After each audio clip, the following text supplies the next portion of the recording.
बोलो सद्गुरुदेव भगवान की जय। गुरुओं की परम असीम कृपा से हम सत्संग में जुड़ रहे हैं। आइए जुड़ने से पहले गुरुओं के चरणों में प्रार्थना करें। हम जीवन में सफल हैं, जीवन को सफल करें। इसी प्रार्थना के साथ भागवत में प्रवेश करें। 9वां सिकंद 21वां अध्याय 21वां भरतवंश का वर्णन और राजा रंती देव की कथा। श्री सुखदेव जी ने कहा, परीक्षित, भरद्वाज का पुत्र मन्यु था। मन्यु के 5 पुत्र हुए, बृहस्पत्र, जय, महावीर्य, नर और गर्ग। नर का पुत्र था संकृति और संकृति के 2 पुत्र गुरु और रंती देव थे। राजन, रंती देव धार्मिक और निर्मल स्वभाव के व्यक्ति थे। उनका यश लोक परलोक सभी में गाया जाता है। रंती देव का जो कुछ भी बिना उद्योग के प्राप्त हो जाता था, रंती देव को जो कुछ भी बिना उद्योग के प्राप्त हो जाता था, वे उसी पर संतोष कर लेते थे। वे अत्यंत निर्धन थे, परंतु कभी किसी से कुछ मांगते नहीं थे और द्वार पर आए हुए किसी प्राणी को निराश नहीं करते थे। उसके बाद जो कुछ भी देने के लिए होता था, उसे वे निसंकोच दे दिया करते थे। उन्हें स्वयं भूखा रहना पसंद था, किंतु सामने आए हुए व्यक्ति को भूखा रखना उन्हें कतई पसंद नहीं था। अपने इसी निष्प्रह भाव से अपना जीवन यापन करते थे। एक बार तो लगभग 48 दिन तक उन्हें कुछ खाने को नहीं मिला। वे धैर्य के साथ अपना समय काटते रहे। 49वें दिन प्रातःकाल उन्हें कोई दयावान घी, दूध, खीर, हलवा, पूरी और जल दे गया। उसका परिवार घोर संकट में था। भूख और प्यास के मारे उनके शरीर कांप रहे थे, परंतु जो ही वे भोजन करने के लिए बैठे, त्यों ही ब्राह्मण अतिथि के रूप में उनके द्वार पर आ गया। रंती देव तो सभी प्राणियों में भगवान के दर्शन करते थे। उन्होंने बड़ी श्रद्धा से ब्राह्मण को उसी अन्न में से भोजन कराया। ब्राह्मण देवता भोजन करके उन्हें आशीर्वाद देकर चले गए। राजन, जब बचे हुए अन्न को वे खाने बैठे, तभी वहां एक शूद्र अतिथि आ गया। रंती देव ने उस बचे हुए अन्न में से कुछ भाग शूद्र रूप में आए हुए अतिथि को खिला दिया। वह भी उन्हें दुआएं देता हुआ चला गया। उसके जाते ही कुत्तों को लिए एक अतिथि आया और बोला, राजन, मैं और मेरे ये कुत्ते बहुत भूखे हैं। आपके पास कुछ खाने को हो तो हमें दीजिए। रंती देव ने बड़े आदर भाव से जो कुछ शेष बचा था उसे दे दिया। अब केवल जल ही उसके पास बचा था, वह भी केवल एक मनुष्य के लायक था। उन्होंने उसे परिवार में बांट दिया और पीना चाहा। तभी एक चांडाल वहां आ गया। उसने अत्यंत करुणा भरी वाणी में कहा, भगवान, मैं अत्यंत नीच हूं। मैं कई दिनों तक प्यासा हूं। कृपया कर मुझे थोड़ा जल पिला दीजिए। उसकी बात सुनकर रंती देव करुणा से आर्द्र हो उठे, यानी दुखी हो उठे। उन्होंने वह जल उस चांडाल को पिला दिया। वे उससे बोले, भाई, मुझे कोई रिद्धि सिद्धि नहीं चाहिए। मेरे मन में मोक्ष अथवा परम गति की कामना भी नहीं है। मेरा मन तो सदैव यही चाहता है कि मैं संसार के समस्त प्राणियों के हृदय में वास करूं, किसी प्राणी को कोई दुख न हो। तुम्हारे जल पीने से यदि तुम्हें शांति मिली है, तो मेरे सारे दुख और पीड़ा जाती रही। मैं सुखी हो गया।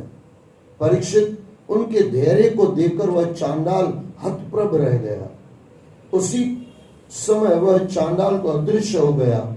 उसके स्थान पर ब्रह्मा, विष्णु, महेश तीनों देव प्रकट हो गए। उन्हें देखकर रंती देव उनके चरणों में गिर पड़े।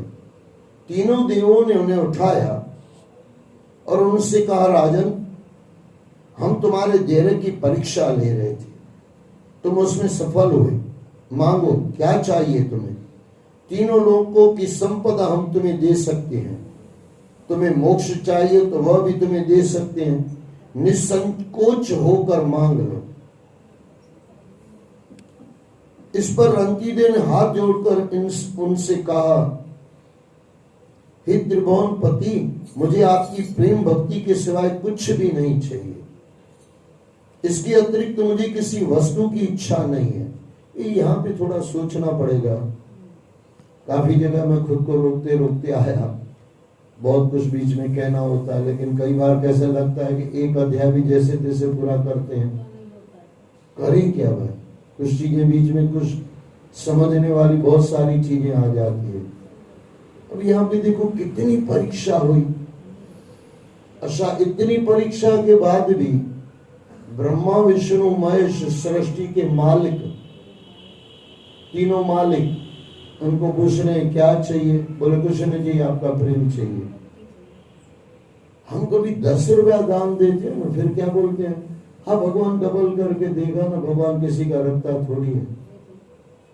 10 रुपया देने वाला इंसान सोचता है कि भगवान मुझे देगा। अच्छा, फिर गाना भी बनाएगा ना, तुम्हें 1 पैसा दोगे वो 10 लाख देगा। अरे 1 लाख दिया है, उसमें से हम 10 रुपया दे रहे हैं। सच पूछो ना, परमात्मा और हमारे अंदर व्यवहार कैसा है पता है? पहले परमात्मा दे देता है, फिर बोलता है आप ये करो। ये थोड़ा सोचना पड़ेगा आपको। मैं क्या कह रहा हूँ, थोड़ा सोचना। कभी मत कहो कि मैंने 50 रुपए दान दिया तो इसका फल मिलेगा। हाँ, कभी कभार बोलने में बोल दो, ठीक है। जैसे मैं कई बार बोल रहा हूँ तो मैं 50 रुपया देता हूँ, 500 आ जाता है। वो आ जाता है, वो उनकी कृपा। लेकिन मेरे पास 5000 होगा, उसमें से मैंने 50 या 100 किसी को दिया ना।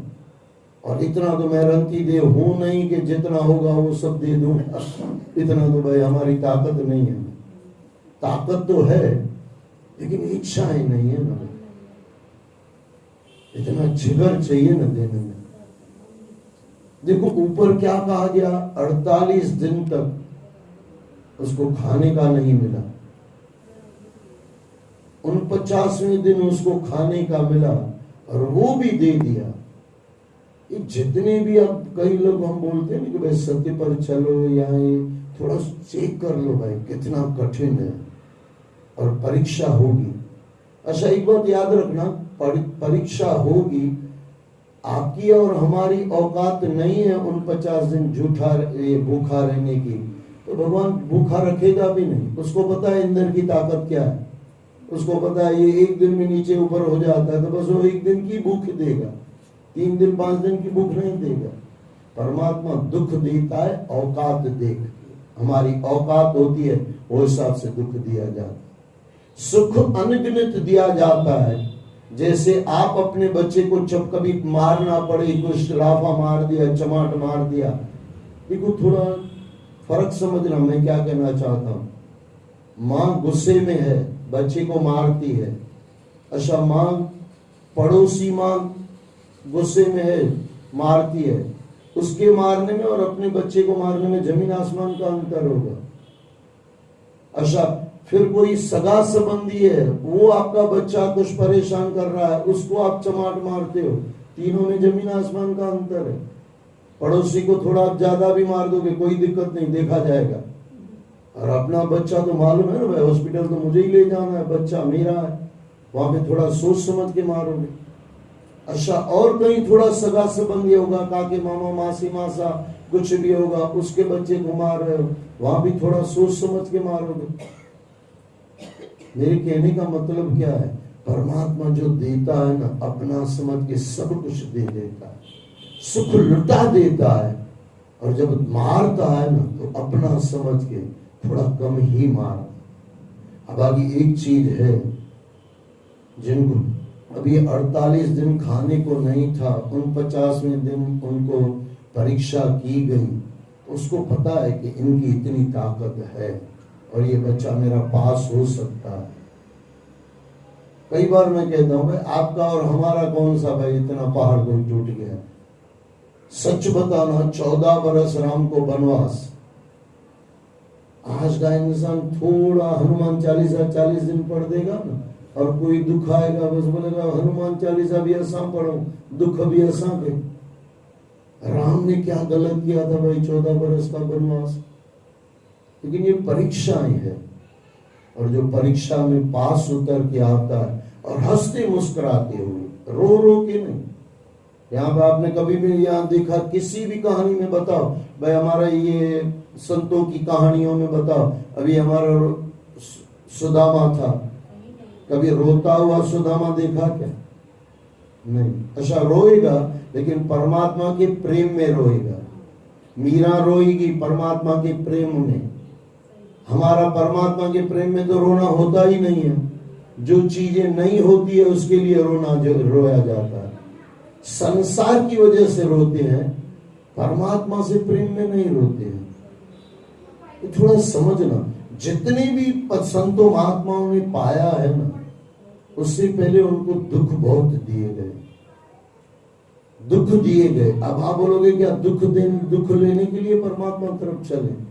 लेकिन एक बात समझ लो ना, पहले तो हमारी औकात देख के दुख दिया जाएगा, और दूसरी बात परमात्मा दुखी होने से पहले, हमारे दुखी होने से पहले परमात्मा हमको बचा लेगा, ये पक्का है। कोई भी संत महात्मा को आप दुखी नहीं देखोगे, दुख देखोगे। मैं बार बार मैंने आपको ये चीज कही है, बाबा गुरु नानक के पास दुख नहीं था ऐसा थोड़ी था, दुखों के पहाड़ थे। किसी के भी गुरुओं के जीवन में देख लो, गुरु जो भगवान बन के आए उनके जीवन में देख लो, भगवान कृष्ण के जीवन में देख लो, भगवान राम के जीवन में देख लो, सत्यवादी राजा हरिश्चंद्र बीच में मैंने आपको कहानी सुनाई थी, कितना दुख। लेकिन बाबा जी दुखी नहीं थे। दुखी क्यों नहीं थे पता है? क्योंकि वो अंदर परमात्मा उसको बचा के रखता है। बेटे दुखी नहीं होने दूंगा। परीक्षा यही है, दुख में घबरा मत जाओ, आप कभी दुखी होने वाले नहीं हो। दुख तो कुछ कई बार हमारे कर्मों का भी फल होता है, और कई बार परमात्मा की परीक्षा की वजह से भी दुख होता है। ये थोड़ा संभल के चलो, और जहां दुख आए ना वहां ऐसे समझ लो कोई आपके साथ है। एक छोटी सी कहानी आपने सुनी होगी, एक बंदा था, रोज देखता था, किसी ने उसको कहा बोले बेटे हर समय परमात्मा तेरे साथ है। और अपने उसने जीवन में चेक किया, जिस भी रास्ते में चला, और 4 पैर बोले, 2 अनजान पैर चलते रहे और एक मैं चलता रहा, 4 पैर चलते रहे, 2 अपने वाले 2 दूसरे वाले। फिर उसने चेक किया, बोले मैं अतिशय जब दुखी था ना तब खाली 2 ही पैर थे।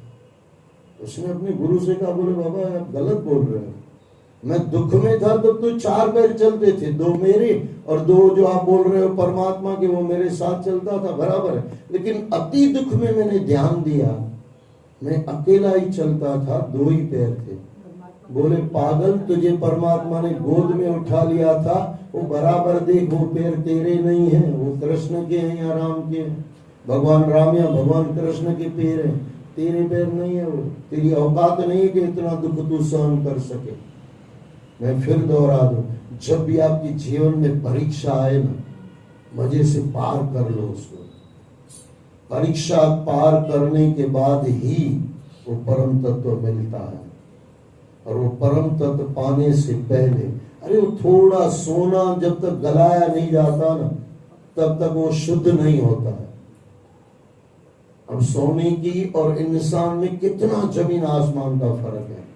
इंसान अरबों खरबों में भी नहीं मिले, और सोना हमारे सामने तुच्छ चीजें हैं, सीधी सी बात है।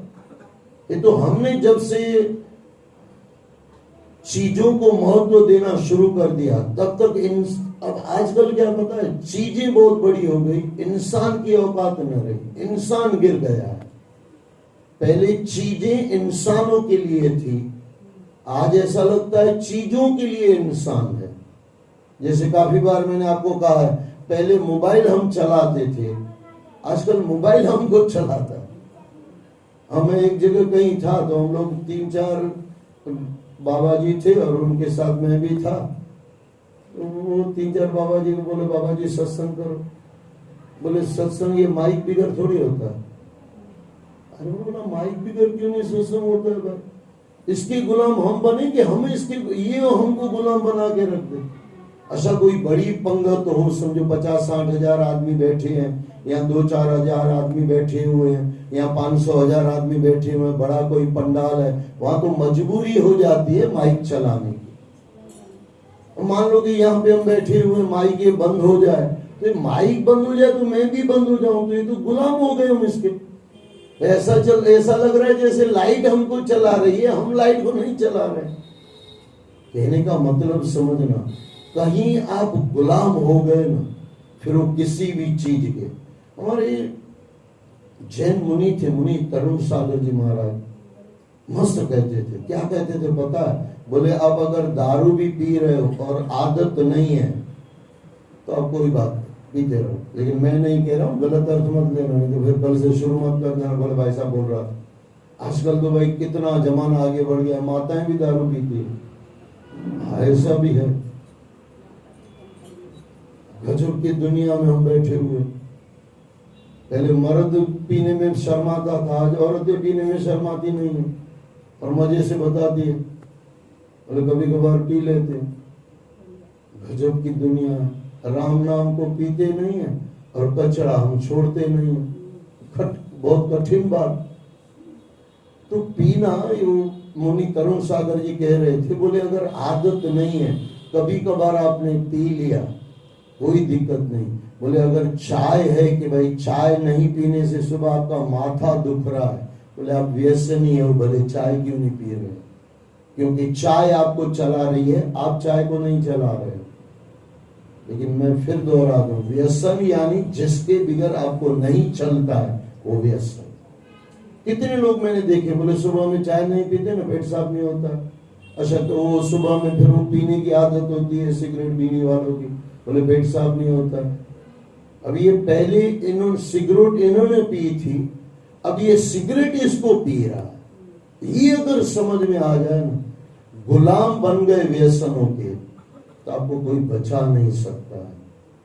और गुलाम बनने वाला इंसान अगले जन्म जो उसके आएंगे ना, बहुत डेंजर आते हैं। गुरु में पूरा लिखा गया है, अंतकाल जो स्त्री सिमरे ऐसी चिंता में जे मरे, वेश्वा जोन वल तर। अंतकाल जो लड़के सिमरे ऐसी चिंता में जे मरे, सूकर जोन वल उतरे। सब समझना, अंतकाल जो लक्ष्मी सिमरे ऐसी चिंता में जे मरे, सर्प जोन वल उतरे। अब आप बोलोगे अंत में हम सुधार देंगे, ऐसा नहीं होता है। समझ लो कि मुझे यहाँ पे 6 बजे से पहले पहुंचना है, 6 बजे पहुंचना। जब तक मैं 5:30 के आसपास घर से अंदर इससे पहले नहीं निकलूंगा, तब तक मैं उड़ के थोड़ी पहुंच जाऊंगा। अरे हनुमान जैसे हम उड़ के भी पहुंचेंगे तो कुछ तो समय लगेगा कि नहीं। हनुमान हम है नहीं, औकात नहीं है हमारी। लेकिन मान लो क्या बोलो अंतिम समय में हम सुधार देंगे, अंतिम समय में कैसे सुधारोगे? मुझे यहाँ पे आधे घंटे 6 बजे के अंदर पहुंचना है, तो पहले मुझे तैयारी करनी पड़ेगी, गाड़ी निकालनी पड़ेगी, गाड़ी चलानी पड़ेगी, तब जाके उस समय से पहले मैं यहाँ समय पर मैं पहुंच पाऊंगा। कहने का मतलब क्या है, अगर पहले कर्म सही नहीं किया है तो अंतिम समय राम कैसे याद आएगा? कहानियां बनाई गई ना, कहानी में हम कई बार भटक जाते हैं। हम भी अपने बेटे का नाम नारायण रख लेंगे, फिर हमारा भी उद्धार हो जाएगा। अरे भाई अधूरिया कहानियां सुनी है आपने। अजामिल पापी को नारायण नाम बेटे का लेने से उद्धार हुआ, लेकिन अधूरी कहानी आपने सुनी है। ये समझ लेना, वो रात को सोया हुआ था, उसने सपना देखा मैं मर रहा हूं। वो पूरी कहानी सपने की है, हकीकत नहीं है। उसके बाद 1 बरस उसको दिया गया नाम, राम नाम स्मरण करने के लिए, नारायण नाम स्मरण करने के लिए। वो दूसरी जगह आता है। इसके लिए कहा जाता है कि बराबर पढ़ो, एक जगह अटक मत जाओ। अजामिल पापी की आपने कहानी सुनी है कि बेटे का नाम नारायण रखा और अंत समय उसने नारायण नाम अपने बेटे को बुलाया, उद्धार हो गया। कई लोग बोलते हैं अपने बेटे का नाम राम रखा हुआ है, बस मरते समय राम को पुकार लेंगे। अरे कैसे पुकारेगा भाई साहब, कैसे पुकारेगा? पूरी जिंदगी तो तूने राम को पुकारा ही नहीं है, पूरी जिंदगी तो तूने और ही कुछ पुकारा। अब ये बात जब उसने नाम लिया, नारायण नाम लिया, ऐसे कहते हैं, कहानी दूसरी जगह ग्रंथों में भी आती है, मिली हुई होती है ना, इधर से उधर देखना पड़ता है। अब देखो यहाँ पे वो पेज नंबर लिखा रहता है, फिर पेज नंबर के पीछे जाना पड़ता है ना, पेज नंबर 1 बाय 1 चलता है ना। इसी तरह ये कहानी दूसरी जगह भी आती है। दूसरी जगह का क्या आता है? दूसरी जगह आता है, रात को अजामल सोया हुआ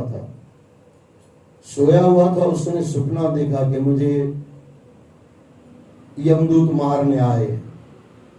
इसने अपने बेटे को बुलाया, नारायण, और फिर उसने देखा मुझे पार्षद बचाने आ गए। ये घबरा के खड़ा हो गया, सीधा गुरुओं के चरणों में जाके बैठा। बोले बाबा ये क्या है? बोले बेटे नारायण का नाम ले ले, नहीं तो कभी भी मर सकता है तू। और उसके बाद कहते हैं 1 बरस पूरा उसने नारायण स्मरण किया, नारायण का नाम लिया, और 1 बरस के बाद बस उसको यमदूत लेने नहीं आए और पार्षद लेके चले गए। लेकिन वहां पे कहानी को शॉर्ट करने के लिए, कई बार मैं नहीं कहता हूं आपको थोड़ा सा कहानी बता के आगे बढ़ जाता हूं, कहानी इतनी थोड़ी होती है, कहानी तो लंबी होती है। अब भागवत कहने वाले ने देखा होगा कि आगे पीछे उनको और कुछ कहना। आपने यहाँ पे भी कभी देखा होगा कि कहानी कई बार मैं छोटी भी कर लेता हूँ, समय होता है तो थोड़ा व्यास भी कर लेते हैं। व्यास का मतलब जब जहां जिसकी जरूरत लगे वो कर ले, उसका मतलब व्यास। कभी बढ़ा भी दे, कभी घटा भी दे, जो गद्दी पे बैठा हुआ है उसका अधिकार है, किस तरह उसको आगे बढ़ाना है वो बात है। तो भागवत कहने वाले को वहां पे पीछे कुछ कहना होगा, तो इतना कह के आगे बढ़ गए कि नारायण बेटे का नाम लेने से वो तर गया। लेकिन वहां पे दूसरी जगह जाओ तो पता चलेगा 1 बरस उसको और दिया गया। या आपको पता है कि आपको 1 बरस मिलेगा वापस नाम स्मरण करने का? कहां भरोसा है? अगर समझ में आ जाए ना भाई साहब, ये मैं फिर दोहरा दूं, समझ मेरे हिसाब से ज्ञान है, ना समझी अज्ञान है, समझदारी ज्ञान है। समझ की दुनिया में चलो कि क्या कर रहे हैं, बिना समझ के मत चलो। अपना एक गोल बनाओ, अपना एक रोज अपनी उम्र चेक करो, इतनी बीत गई। मैंने कहा ना कि भाई बुढ़ा समझ, खुद को उम्र के हिसाब से बुढ़ा समझो। उसका मतलब ये नहीं कि आप थक के बैठ जाओ, मैं ये कहना नहीं चाहता हूं। ये समझ लो कि 60 बरस 70 बरस जीवन का चला गया, अब इतना बचा है। अब इतने बचने में भी अगर मैं परमात्मा का स्मरण नहीं करूंगी, नहीं करूंगा, पीछे तो हमने देखा नहीं है क्या होगा। क्या पता टांग टूट जाए, घर पे बैठे रहे, क्या पता कुछ कोमा में जाके सो जाए। कहां भरोसा है भाई? न शरीर का भरोसा है, न जीवन का भरोसा है। तो एक ही काम करना है, रोज उठ के अपने को खुद को चेक करो कि मैं थोड़ा जल्दी परमात्मा तरफ आगे बढ़ता जाऊं, उसमें कभी आलस न करो।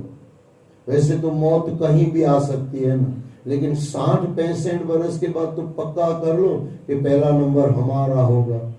लेकिन मैंने कहा ना, बुढ़े को बुढ़ा बोलना भी आजकल बहुत खतरनाक हो गया।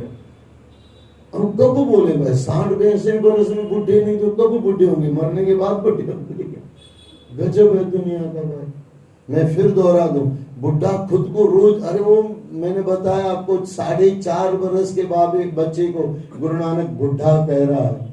वो तो अच्छी अच्छी बातें बता रहा था। गुरु नानक बाबा ने कहा तू तो बुढ़े जैसी बातें करता। अच्छा, हम अच्छी बातें क्यों नहीं करते हैं? 4.5 वर्ष का बच्चा अगर अच्छी बातें कर सकता है, 60 वर्ष का 70 वर्ष का बुढ़ा अगर अच्छी बातें नहीं करेगा तो क्या मरने के बाद करेगा क्या? अच्छा, अच्छी बातें खाली करनी नहीं है, जीवन में उतारनी भी है। नहीं तो आज तो जितने भी देखो सब ब्रह्म ज्ञानी है सबको, कोई भी ब्रह्म ज्ञान से सिवाय कम है ही नहीं। मुझे तो बहुत अनुभव, मैं 1-1.5 घंटा सत्संग करके नीचे उतरते हैं, फिर लोग बताते हैं भाई साहब आपको ये बात यहाँ पे नहीं बोलनी चाहिए। बोला भाई साहब और कुछ तूने सुना कि नहीं? 1 घंटे में जो मैंने बोला वो समय। अच्छा, होटल में जाते हो कैसे खाना खाते हो? आपको जो पसंद आता है वो पूछते हो, ऐसा थोड़ी भाई इडली सांभर है, बोले है, बोले नहीं चाहिए। मसाला डोसा है, बोले हाँ है, बोले नहीं चाहिए। बोलेगा पागल तुझे क्या चाहिए वो बात कर। सत्संग के भी 1-1.5 घंटे के अंदर जो आपको पसंद आ जाए ना वो आपका, जो नहीं पसंद आए रहने दो उसको। આપણે ગુજરાતીમાં એક કહાવત છે, સારું સુંદર અને ટિકાઉ, જે સારું લાગે તે લઈ લો, સસ્તું લાગે તે લઈ लो, અને કરવા જેવું લાગે તે લઈ लो।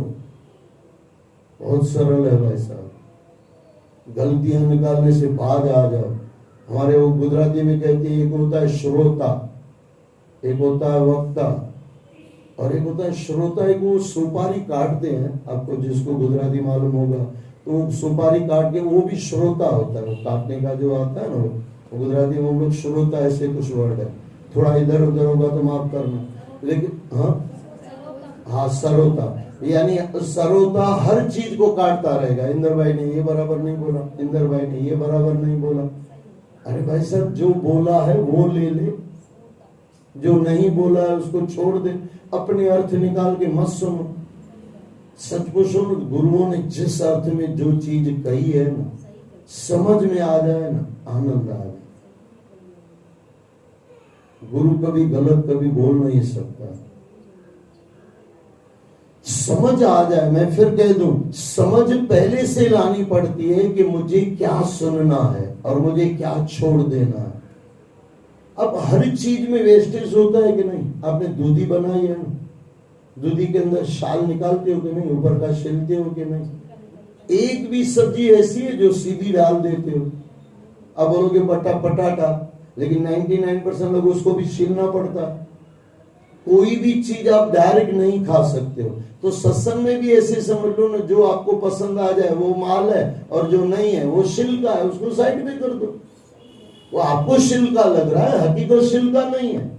अच्छा, कई संत महात्मा तो कहते हैं जैसे वो पटाटा आपने छीला तो ऊपर का जो निकाल दिया वो छीला तो उसमें से विटामिन निकल गया। इसी तरह सत्संग में जो आपने निकाल दिया ना, तो सत्संग का विटामिन ही निकाल दिया आपने। हकीकत पूछो वो चीज। मेरे पिताजी मुझे कहते थे, बोले बेटे कहीं गलत लगे ना कि गुरु को ये चीज नहीं कहनी चाहिए, समझना वही माल तेरे लिए है। ये अगर समझ में आ जाए, जब भी आपको लगे ना इंदर भाई साहब ने ये शब्द गलत कह दिया, चेक करो वो शब्द आपके लिए ही था, आपको सुधारने के लिए था। गुरुओं ने मेरे मन में, आपने कभी देखा होगा मैं किताब लेके तो बोलता नहीं, हाँ यहाँ पे पढ़ते हैं वो चीज अलग है, बाकी जो सत्संग आता है ऊपर से ही आता है। वहां वो चीज आपके लिए कही गई थी, लेकिन आपने उसको काट के निकाल दी, यानी विटामिन से निकाल दिया, अपने काम का निकाल दिया। फिर खाते रहो 20 बरस 40 बरस सत्संग, मजा ही नहीं आता। मैं फिर दोहरा दूं, जब आपको सत्संग में लगे कि ये चीज बुरी कही गई, समझना हम बुरे थे, इसके लिए हमारी गोली आई थी, हमने जाने दिया और बहुत बड़ा नुकसान कर दिया। आइए, इस पर रंती देव ने हाथ जोड़कर उनसे कहा, हे त्रिभुवन पति, मुझे आपकी प्रेम भक्ति के सिवाय कुछ भी नहीं चाहिए। इसके अतिरिक्त मुझे किसी वस्तु की इच्छा नहीं है। परीक्षित, रंती देव के ऐसा कहने पर तीनों देवों ने आशीर्वाद दिया। रंती देव की आंखों के सामने से त्रिगुणामयी माया एकाएक इस प्रकार से नष्ट हो गई, जैसे स्वप्न से कोई जागता है। वे पूर्ण योगी हो गए। उनके प्रभाव से उनका परिवार भी योगी हो गया। देखो, ये योगी बन गए, परमात्मा को पा लिया। इससे पहले कुछ किया कि नहीं? इसने बहुत कुछ किया। हमने कुछ किया परमात्मा पाने के लिए? कुछ नहीं। एक बार का खाना नहीं मिले, हनुमान चालीसा छूट जाएगी।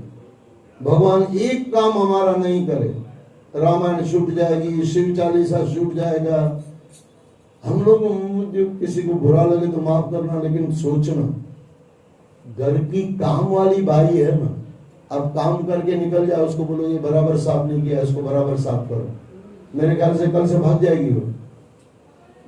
हाँ, बराबर ना।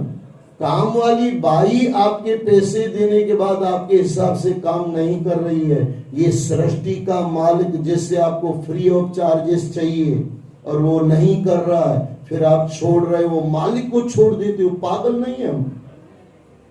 यानी हमारे बॉम्बे में एक कहानी आती है, बरसों पहले एक डायलॉग आता था, बोले पति महोदय घर पे बैठा हुआ था और वो पत्नी कहीं कुछ सब्जी लेने गई थी, पति को कुछ गुस्सा आया तो नौकरानी को गर्म से कुछ बोलने लगा, गर्मा गर्मी हो गई।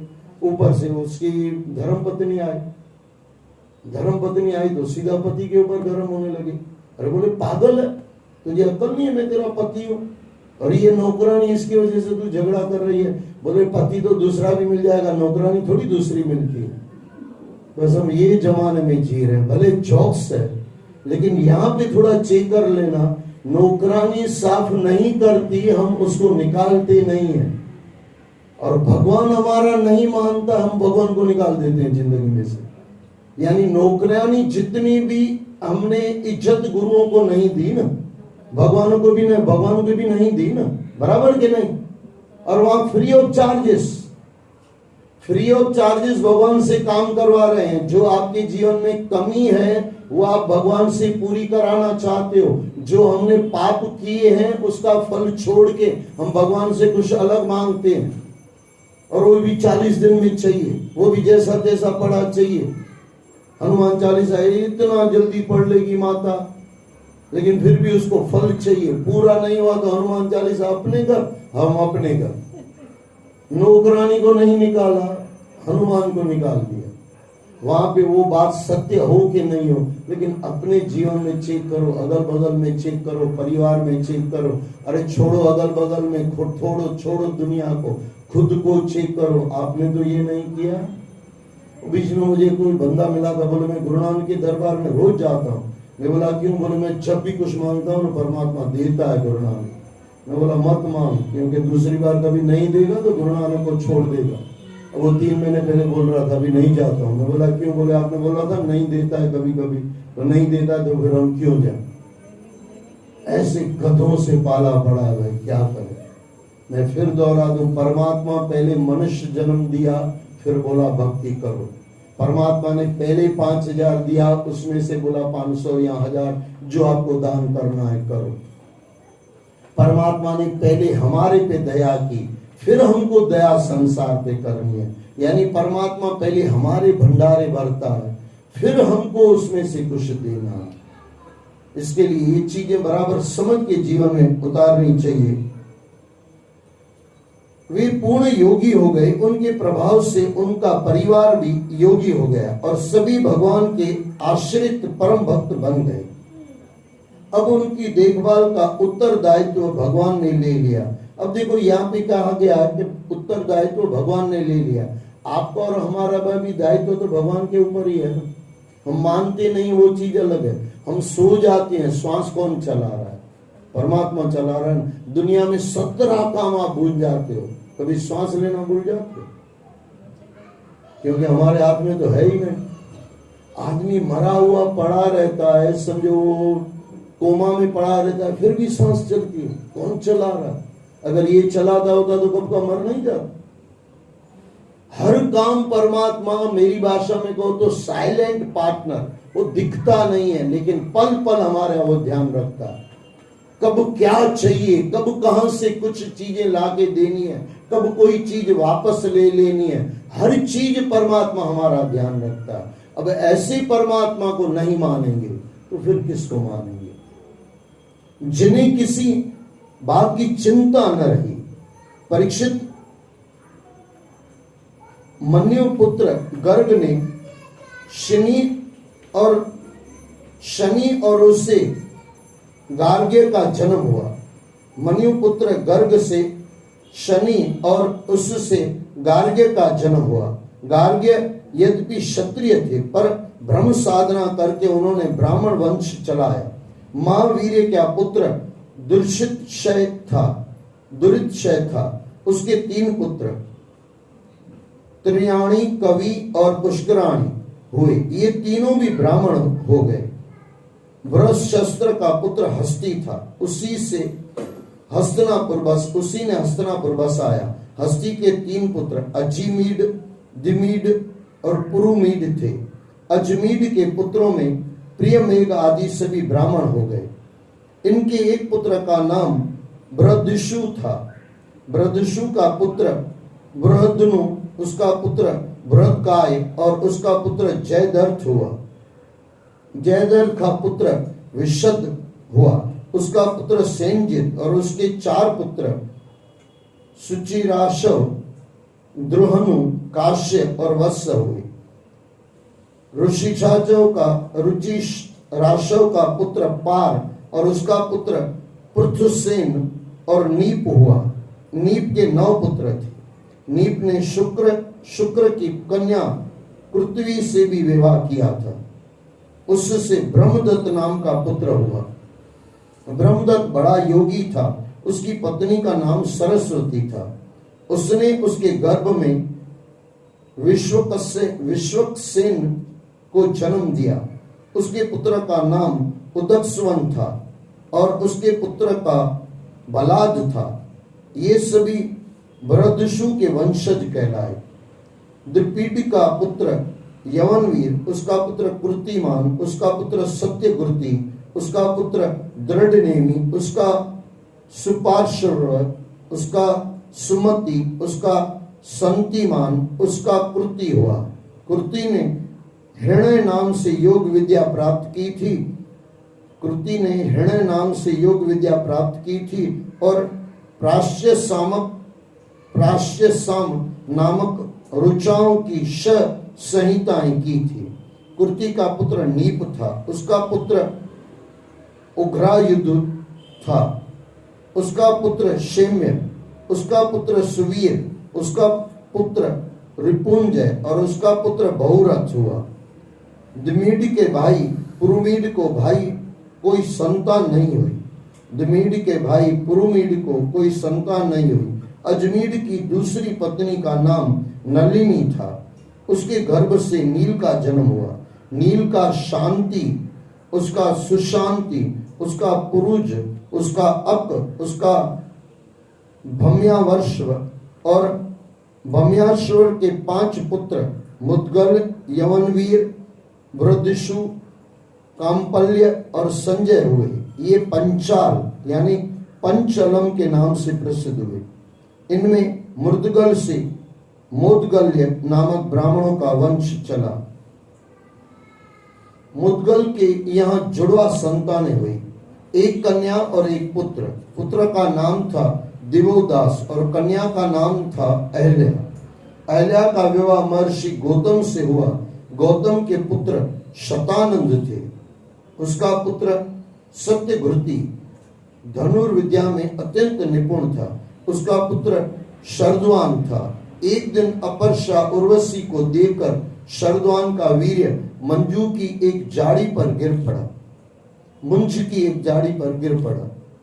एक दिन अपर्षा उर्वशी को देखकर शरद्वान का वीर्य मुंज की एक जाड़ी पर गिर पड़ा। उससे शुभ लक्षणों वाला एक पुत्र कृपाचार्य हुआ और पुत्री का नाम कुर्पी हुआ।